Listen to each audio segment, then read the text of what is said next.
যখন তাদের সাথে আমার চলাফেরা বেশি দেখেছে তখন তারা আমাকে শিবির ট্যাগ দিয়েছে। সেই সময় শিবির ট্যাগ খেয়েছিলেন কিনা, যে ছাত্র শিবিরের প্যানেলে আমি শিবির ট্যাগ ক্যাম্পাসে যেদিন থেকে ভর্তি হয়েছি তার অনেক কিছুদিন পর থেকে শিবির ট্যাগ খাওয়া শুরু করেছি। বিশেষ করে আমি প্রথম বর্ষে কিছুদিন ক্যাম্পাসে থাকিনি, ঢাকা থেকে এসে ক্লাস করেছি। তো আমাদের ক্যাম্পাসে একটা ধারণা ছিল ওই সময় ছাত্রলীগের যারা ক্যাম্পাসের বাইরে থাকে তারা হয়তো বা শিবির করে। তারপর আমি গণরুমে থেকেছি দীর্ঘ সময়, প্রায় 6 মাসের মতো গণরুম করেছি। সেখান থেকেও সেখানে আমার বন্ধুবান্ধবরা আমাকে ভালো করে চিনত।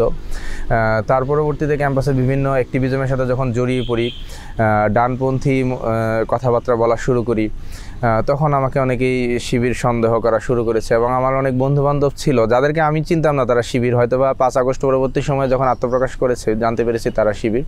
তো তখন যখন তাদের সাথে আমার চলাফেরা বেশি দেখেছে তখন তারা আমাকে শিবির ট্যাগ দিয়েছে। এবং নির্বাচনকালীন সময়েও যখন শিবিরের প্যানেলে গিয়েছি, যেহেতু আমার এই পদটাকে একদম যোগ্যতার ভিত্তিতে আমার এই পদ দেওয়া হয়েছে, তবু তারা মনে করেছে যে আমি হয়তো বা কট্টরপন্থী কোনো শিবির নেতা অথবা শিবির করি, এই জন্য হয়তো আমাকে পদ দিয়েছে। তো এই ধরনের ট্যাগিং ফ্রেমিং এখন পর্যন্ত চলতেছে, সামনেও হয়তো বা চলবে। তো এটা আমি আসলে তেমন কেয়ার করছি না। এটিকে আপনি কিভাবে দেখেন? আমি আমার কাজের জায়গায় সৎ থাকতে চাই, আমি আমার কাজটাকে ইবাদত মনে করি।